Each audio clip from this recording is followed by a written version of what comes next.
I'm going to show you some of the gaming. This is one of the pre-installed Spider-Man games. There's also Shrek Kart. These games, some of them use not only the built-in accelerometer, but also the gyroscopic sensor. Let's see if I can get over there and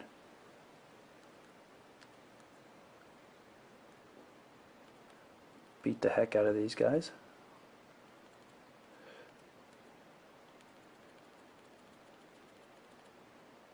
Found this game to be pretty cool. It's very much like the game on the Wii.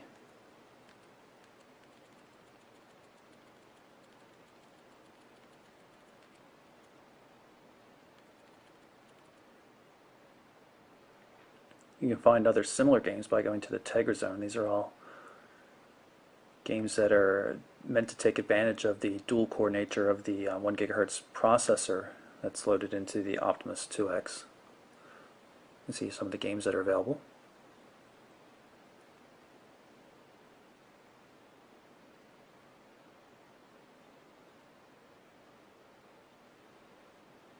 There's no built-in hardware shutter button on the Optimus 2X for the camera, so use on-screen controls instead.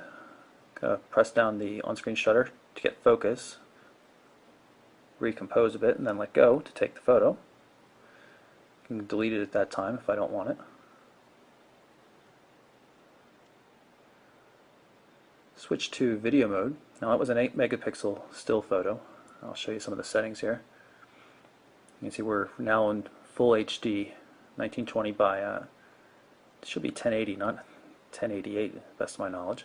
But check that out. We'll do a quick recording here. See, it focuses first, then it starts recording. It doesn't appear to necessarily change focus or adapt the focus once you're inside the video, though. Okay, and we'll jump to the gallery here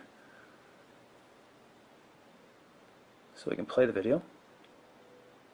Now I'll show you another sample running on an HD TV using the HDMI output, just to give you a quick view here though.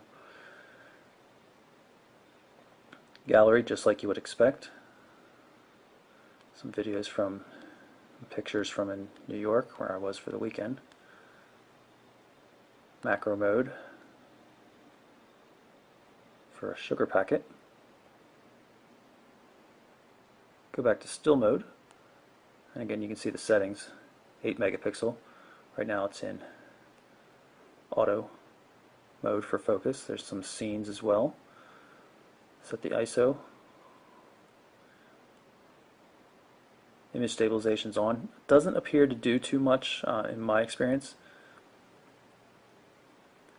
When you put geolocation on, it only seems to want to use the built-in GPS, which I find a little distasteful. You should be able to get a quick fix just off of Google services.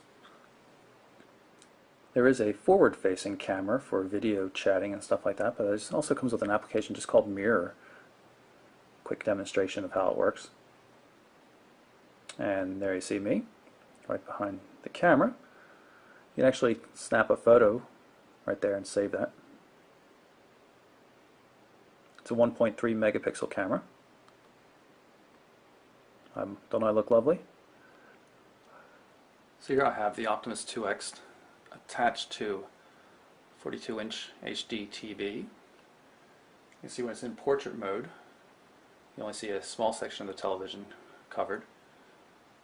But if we go into the gallery and flip over to portrait mode,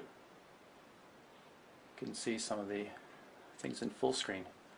I'll show you one of the videos I shot.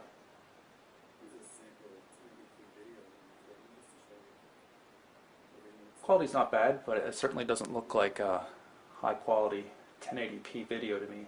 And as I mentioned, the focus doesn't seem to keep up with movements. This is in a pretty bright environment here. I've got a lot of light running when this video is recorded. Now, it looks good, it just doesn't look fantastic. While playing video, of course, you don't actually get to see on both displays, but it does work for things like the browser.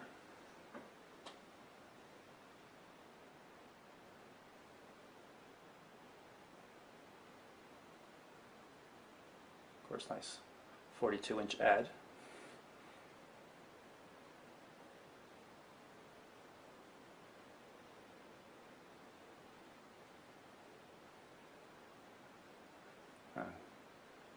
multi-touch gestures.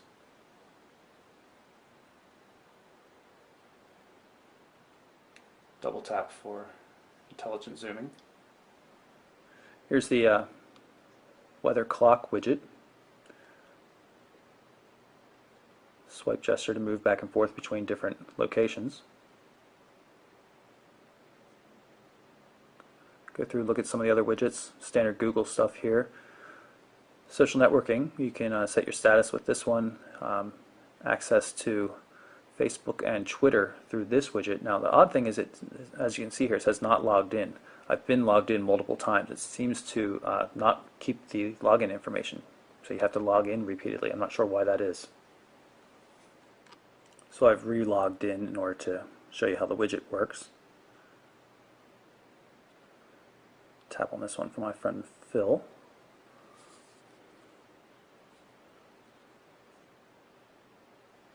You can also get into Twitter for LG here, which is the full stream.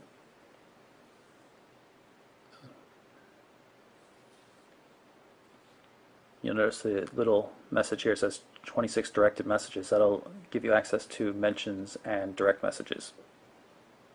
I've had problems with the contact widget. It would force close every time I'd try to access it. As you can see right there, it's showing some data here. That's actually my wife's number there. You can't read it. There's no picture or anything like that. So definite problem. The device supports Exchange, Gmail, and other accounts for contact data. So maybe I'm just using something it doesn't like. But either way, it should be able to work with, let's say, my Exchange account. Here you see the calendar widget. Really pretty. Works nicely. Different views.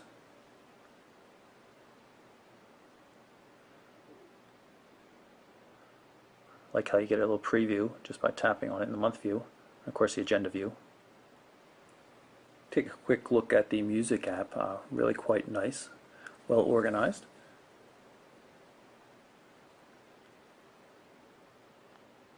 I only have a few things on here.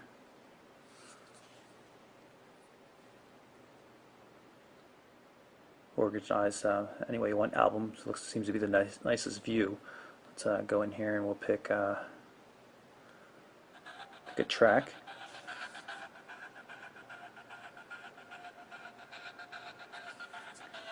I'll show you another one of those gestures.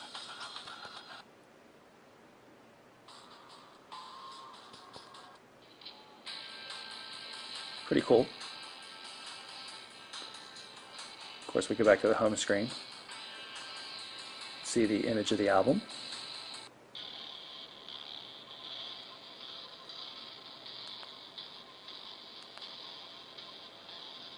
No lock screen controls though.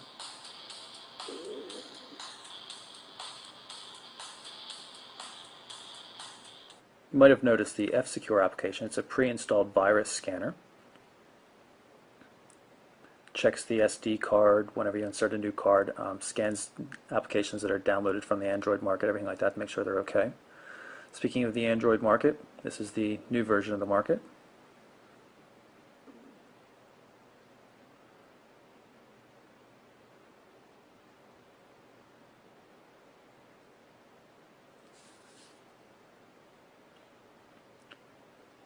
Good looking visually. And a little bit better organized than the older version of the Android market.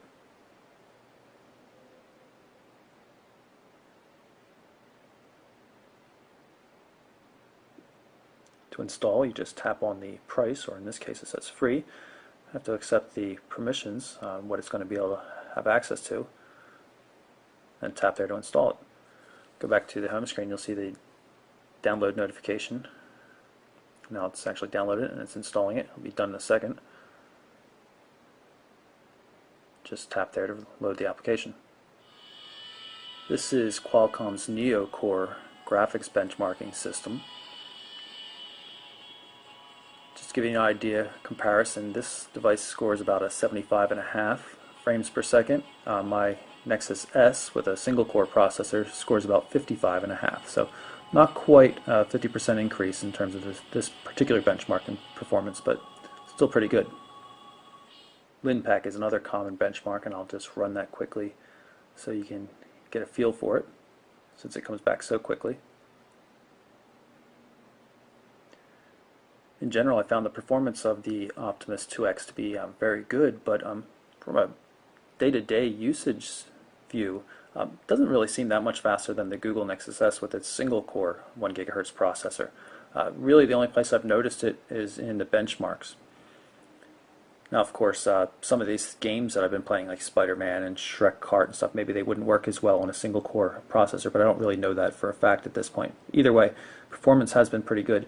Battery life, not as good as I would have hoped for, probably not as good as the Nexus S, and this has even been running just on a GSM network, as it's a European device and doesn't support the T-Mobile or AT&T frequency bands for 3G, so you can get through a day in general, but heavy use, you're going to need the charger before the day's even out, so I was really hoping for better battery life performance.